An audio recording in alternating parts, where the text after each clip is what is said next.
Hello my dear students, welcome back to my channel. এখনকার ক্লাসে আমি আলোচনা করব আড্ডা প্রবন্ধের তৃতীয় পর্ব।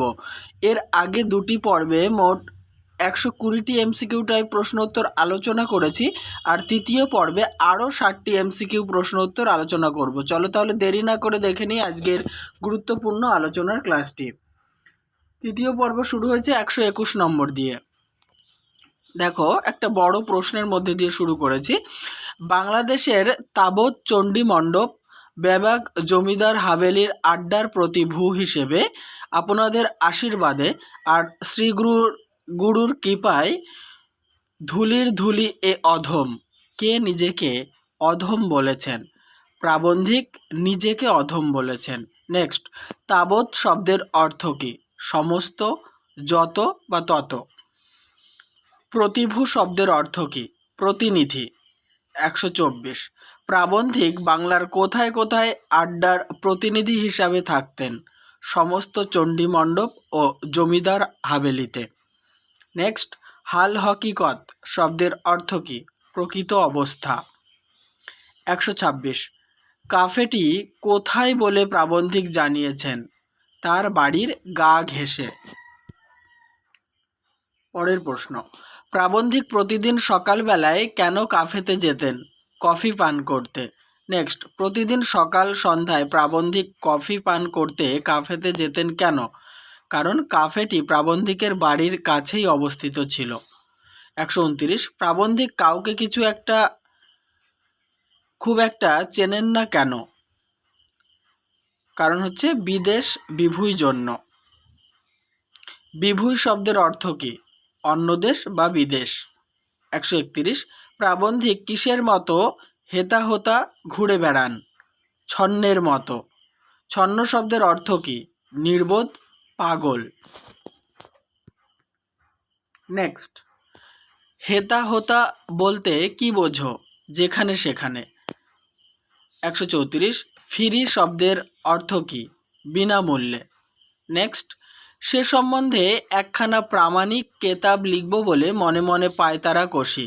প্রাবন্ধিক কি সম্বন্ধে একটি বই লেখার ইচ্ছা প্রকাশ করেছেন? দেশ ভ্রমণ যে কীরকম পীড়াদায়ক প্রতিষ্ঠান সে সম্বন্ধে। পরের প্রশ্ন 136।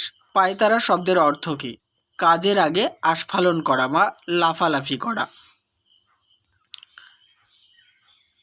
পরের প্রশ্ন, প্রাবন্ধিক যখন দেশ ভ্রমণ যে কীরকম পীড়াদায়ক প্রতিষ্ঠান সে সম্বন্ধে পায়তারা করছেন, তখন কোন দিকে তার খেয়াল গেল? কাফের কোণের আড্ডার দিকে খেয়াল গেল।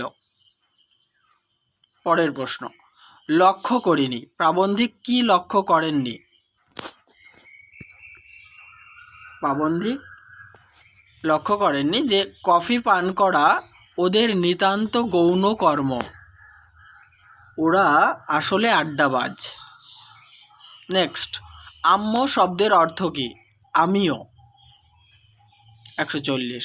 সে তত্ত্বটা ওদের মনে ঝিলিক দিয়ে গেল একটি ব্রাহ্ম মুহূর্তে। কোন তত্ত্বের কথা বলা হয়েছে? প্রাবন্ধিকও যে আড্ডাবাজ সেই তত্ত্বের কথা বলা হয়েছে। নেক্সট, ব্রাহ্ম মুহূর্তে বলতে কি বোঝায়? সূর্য ওঠার 1.5 ঘন্টা আগের সময়কে ব্রাহ্ম মুহূর্ত বোঝায়। এখানে কিন্তু সেই মুহূর্তের কথা বলা হয়েছে। পরের প্রশ্ন, সে মহালগনের বর্ণনা আমি আর কি দেব? কোন মহালগনের কথা বলা হয়েছে? কাফের এক কোণে বসে থাকা আড্ডাবাজরা যখন বুঝতে পারেন প্রাবন্ধিক নিজেও একজন আড্ডাবাজ, সেই মহালগনের কথা বলা হয়েছে। মহালগন শব্দের অর্থ কী? শুভ সময় বা শুভক্ষণ। জেনে নেব পরের প্রশ্ন উত্তর। প্রবন্ধের শ্রীহরি বলতে কাকে বোঝানো হয়েছে? এই রটা এক্সট্রা চলে এসছে, এখানে হবে প্রবন্ধে শ্রীহরি বলতে কাকে বোঝানো হয়েছে? শ্রীকৃষ্ণকে বোঝানো হয়েছে। নেক্সট, ইউসুফ, জোলেখা, লাইলি মজনু, শ্রীহরি, শ্রীরাধা, ত্রিস্তান, ইজোলদে এরা কারা? এরা হলেন ইতিহাস সৃষ্টিকারী প্রেমিক প্রেমিকা। নেক্সট, সুরসিক পাঠক তুমি নিশ্চয়ই জানো। সুরসিক পাঠক কি জানেন? ইউসুফ জোলেখা, লাইলি মজনু, শ্রীহরি শ্রীরাধা, তৃস্তান ইজলদের মধ্যে প্রথম কিভাবে চার চোখ বিনিময় হয়েছিল সে কথা সুরসিক পাঠকরা জানেন। পরের প্রশ্ন, কি ব্যাকুলতা, কি গভীর তৃষা, কি মহাভবিষ্যতের প্রগাঢ় সুখ স্বপ্ন, কি মরুতীর পার হয়ে সুধা শ্যামলিম নীলাম্বুজে অবগাহনানন্দ সে দৃষ্টি বিনিময়ে ছিল। কাদের দৃষ্টি বিনিময়ের কথা বলা হয়েছে? ইউসুফ জোলেখা, লাইলি মজনু, শ্রীহরি শ্রীরাধা, তৃস্তান ইজলদের দৃষ্টি বিনিময়ের কথা বলা হয়েছে। নেক্সট প্রশ্ন, নীলাম্বুজ শব্দের অর্থ কী? নীল পদ্ম বা পবিত্র নীল রঙের পদ্মফুল। আবগাহন, দেখো এটা মিস্টেক, আবগাহন নয়, এটা অবগাহন হবে। অবগাহন বইতেও এরকমই লেখা আছে। আর একটা কথা বলে রাখি যে তোমাদের যে টেক্সট বই এতে অজস্র বানান ভুল রয়েছে, ঠিক আছে? টেক্সটে প্রচুর বানান ভুল এবং প্রশ্নও ভুল রয়েছে, মানে উত্তরগুলিও ভুল রয়েছে। আমি যতটা পেরেছি মানে ঠিক করেই করেছি, তোমাদের কোনো প্রবলেম হবে বলে আমার মনে হয় না। অবশ্যই আমার চ্যানেল সাবস্ক্রাইব করে নিও, আর সমস্ত ভিডিওগুলি দেখার জন্য আমার চ্যানেলের প্লেলিস্টে চলে যাও, ওখানে সমস্ত কিছু পেয়ে যাবে। বন্ধুদের মাঝে ভিডিওটি বেশি বেশি করে শেয়ার করো। নেক্সট, অবগাহন শব্দের অর্থ কী? জলে শরীর ডুবিয়ে স্নান করা। 150 নম্বর, প্রেমের সবচেয়ে মহান দিবস সেদিন যেদিন প্রথম বলেছিলুম আমি তোমাকে ভালোবাসি। উক্তিটির বক্তাকে? একজন ফরাসি কবি। 151, তত্ত্বটা হৃদয়ঙ্গম হলো সেই ব্রাহ্ম মুহূর্তে। কোন তত্ত্বের কথা বলা হয়েছে? ফরাসি কবির বলা প্রেমের সবচেয়ে মহান দিবস সেদিন যেদিন প্রথম বলেছিলুম আমি তোমাকে ভালোবাসি, এই তত্ত্বের কথা বলা হয়েছে।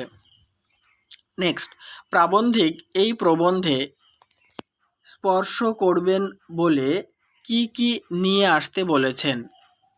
তাবা, তুলসী, গঙ্গা জল। পরের প্রশ্ন 153, এই ব্রাত্যের উপনয়ন হয়ে গেল, উপনয়ন হতে কত লহমাও লাগেনি বলে প্রাবন্ধিক জানিয়েছেন? 3 লহমাও লাগেনি। লহমা শব্দের অর্থ কী? মুহূর্ত বা অতি অল্প সময়। 155, ব্রাত্য শব্দের অর্থ কী? অচ্যুত, পতিত বা ব্রতভ্রষ্ট। নেক্সট, এই ব্রাত্যের উপনয়ন হয়ে গেল, প্রাবন্ধিকের উপনয়ন হলে কারা স্থির হয়ে গেলেন? বেদ, শাখা ঋষি স্থির হয়ে গেলেন। নেক্সট, সোজা বাংলায় বলে, সোজা বাংলায় কি বলে? যাতে উঠে গেলুম। 158, প্রাবন্ধিক কখন যাতে উঠে গেলেন? উপনয়নের পর। উপনয়ন কি? ব্রাহ্মণ ধর্মাবলম্বীদের শাস্ত্রীয় অনুষ্ঠান, যে অনুষ্ঠানে পৈতে দেওয়া হয়। 160, উপনয়ন কথার অর্থ কি? গুরু বা ঈশ্বরের কাছাকাছি আসা। নেক্সট, অমিয়া ছানিয়া নয়ন হানিয়া বললুম, প্রাবন্ধিক কি বললেন? এক রোদ কফি। এ প্রসঙ্গে বলে রাখি, রোদ বানানে কিন্তু রয়ের মাথায় চন্দ্রবিন্দু হবে প্রত্যেকটা জায়গায়, এটা মিস্টেক হয়েছে। 162, প্রাবন্ধিকের কথা শুনে কারা একে অন্যের দিকে তাকিয়ে পরিতোষের স্মিত হাস্য বিকশিত করলেন? আড্ডা মেম্বাররা। পরিতোষ শব্দের অর্থ কী? আনন্দ, তৃপ্তি, খুশি। নেক্সট, স্মিত হাস্য বলতে কি বোঝায়? মৃদু হাসিকে বোঝায়। পরের প্রশ্ন, আড্ডার মেম্বারদের স্মিত হাস্যের মধ্যে দিয়ে কি বোঝা যাচ্ছিল? তারা ভুল লোককে বাছেননি। নেক্সট প্রশ্ন, কাফের ছোকরাটা পর্যন্ত ব্যাপারটা বুঝে গিয়েছে। কাফের ছোকরাটা কোন ব্যাপারটা বুঝেছে?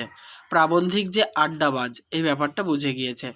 নেক্সট, আমার ছন্নছাড়া ভাবটা তার চোখে বহু পূর্বেই ধরা পড়েছিল। কার চোখে প্রাবন্ধিকের ছন্নছাড়া ভাবটা ধরা পড়েছিল? কাফের ছোকরার চোখে। 168 রোদ পরিবেশন করার সময় কাফের ছোকরা কেমনভাবে হেসেছিল। রোদের বানানের ক্ষেত্রে রয়কারের মাথায় চন্দ্রবিন্দুটা মিস্টেক হয়েছে। নীলনদ ডেল্টার মতো মুখ হা করে হেসেছিল। নেক্সট, নীলনদ ডেল্টার মতো মুখ হা করে হেসে কাফের ছোকরাটা কি রেকমেন্ড করেছিল। প্রাবন্ধিক অতিশয় ভদ্রলোক, অর্থাৎ তিনি জোর টিপস দেন। 170 সে কথাটা বলে আড্ডার সামনে আমার কেস রেকমেন্ড করলো। কে কোন কথা বলে প্রাবন্ধিকের কেস রেকমেন্ড করেছিল। প্রাবন্ধিক অতিশয় ভদ্রলোক, অর্থাৎ তিনি জোর টিপস দেন। এই কথা বলে কাফের ছেলেটা প্রাবন্ধিকের কেস রেকমেন্ড করেছিল। রেকমেন্ড শব্দের অর্থ কী? সুপারিশ করা, গ্রহণযোগ্য বা গুণ বর্ণনা। নেক্সট, যা যা ছোড়া জ্যাঠামো মেলা জ্যাঠামো করিস নে, কে কার উদ্দেশ্যে মন্তব্যটি করেছেন। জূর্ণ কাফের ছেলেটির উদ্দেশ্যে মন্তব্যটি করেছেন। জ্যাঠামো শব্দের অর্থ কী? ফাজলামো বা পাকামো। নেক্সট, আমার দিকে তাকিয়ে বললে। জূর্ণ প্রাবন্ধিকের দিকে তাকিয়ে কি বললেন? প্রাবন্ধিক খাস আরবি বলেন। 175 খাস আরবি বলেন আপনি, কে কাকে বলেছেন? জূর্ণ প্রাবন্ধিককে বলেছেন। নেক্সট, 176 রবি ঠাকুর বলেছেন। রবি ঠাকুরের কোন লাইনগুলো বা কোন লাইনগুলি প্রবন্ধে তুলে ধরা হয়েছে? এত বলি সিক্ত পক্ষ দুটি চক্ষু দিয়া, সমস্ত লাঞ্ছনা যেন লইল মুছিয়া বিদেশির অঙ্গ হতে। এই লাইনগুলি তুলে ধরা হয়েছে। এখানে এই 177 এটা হবে না, কারণ এটা হচ্ছে উত্তর। ঠিক আছে। নেক্সট, সিক্ত পক্ষ শব্দের অর্থ কী? দেখো, সিক্ত মানে হচ্ছে ভেজা, আর পক্ষ মানে চোখের লোম, অর্থাৎ ভেজা চোখের লোম। 179 সমস্ত লাঞ্ছনা যেন লইল মুছিয়া। জূর্ণর কোন কথা প্রাবন্ধিকের সমস্ত লাঞ্ছনা মুছিয়ে দিয়েছিল? খাস আরবি বলেন আপনি, এই কথা। আজকের আলোচনার অর্থাৎ তৃতীয় পর্বের শেষ প্রশ্ন, বিদেশির অঙ্গ হতে। বিদেশি অর্থাৎ প্রাবন্ধিকের অঙ্গ থেকে জূর্ণ কি মুছে নিয়েছিল? লাঞ্ছনা। তাহলে বন্ধুরা, নেক্সট পর্ব নিয়ে আমি খুব তাড়াতাড়ি হাজির হব। ততক্ষণ আমার ভিডিওটি লাইক, কমেন্ট এবং বন্ধুদের মাঝে বেশি বেশি শেয়ার করো। আর চ্যানেলটিকে সাবস্ক্রাইব না করে থাকলে অবশ্যই সাবস্ক্রাইব করে অল করে দাও। আর প্রতি মুহূর্তে আমার চ্যানেলে প্লেলিস্ট ফলো করতে থাকো।